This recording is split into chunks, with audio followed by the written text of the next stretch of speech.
Hello everybody and welcome to my first modeling video on this channel. Today I will be making a Christmas diorama set in the Battle of the Bulge during World War II. Without further ado, let's get right into it. Starting off this diorama, I will be cutting some craters and foxholes into the ground with an X-Acto knife.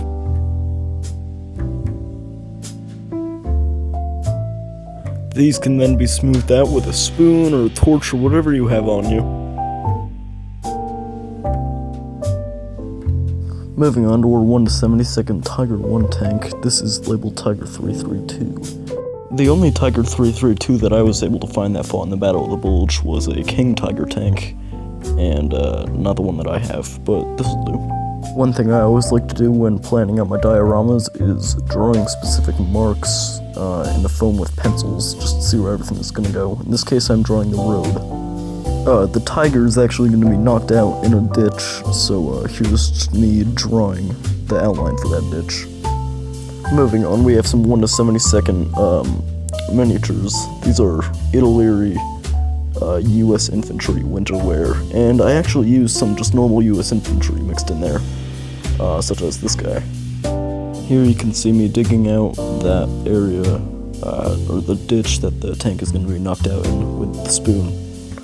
Another thing I like to do when prepping for a diorama is planning where all the miniatures are gonna go. And here you can see where they are, and also you can see me marking out where some trees and shrubbery are gonna go. I often like experimenting with new effects and techniques in dioramas, and this case is me using some AK snow on a tree, because I can't really find any winter trees that are cheap enough, and I think it turns out pretty well. It looks like the trees actually got snow on it.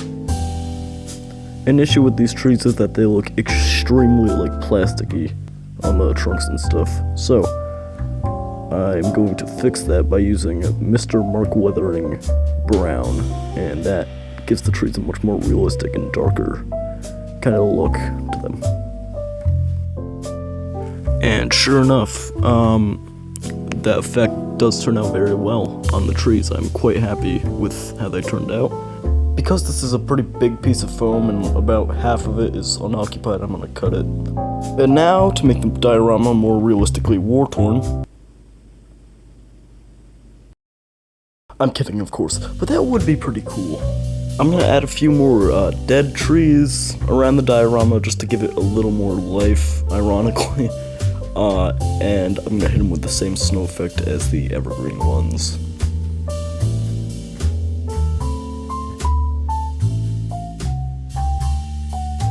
One thing you will see a lot in this video is the use of AK Terrain's snow.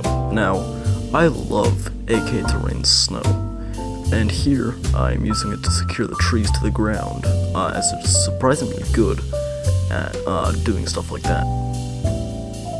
The diorama was still feeling a little empty, so I decided to add a few more trees. Finally, with all the trees in place, it's time to use the snow on them. I used the same process as I did with the other trees, but it was a little harder this time considering that the trees I used were thinner than the other ones, but otherwise it turned out fine.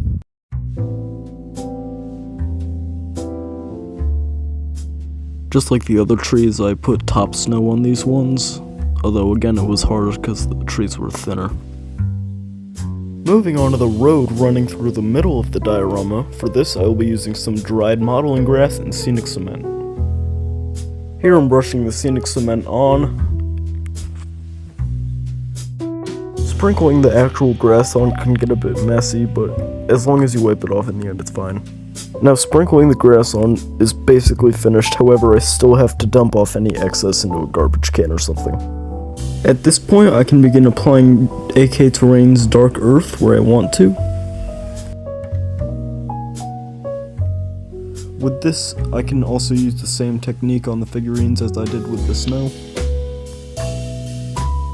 Since this diorama takes place in a snowy forest, I'm covering most of the base in AK Terrain's snow again. After finishing the last of the snow, I was finally done with the diorama.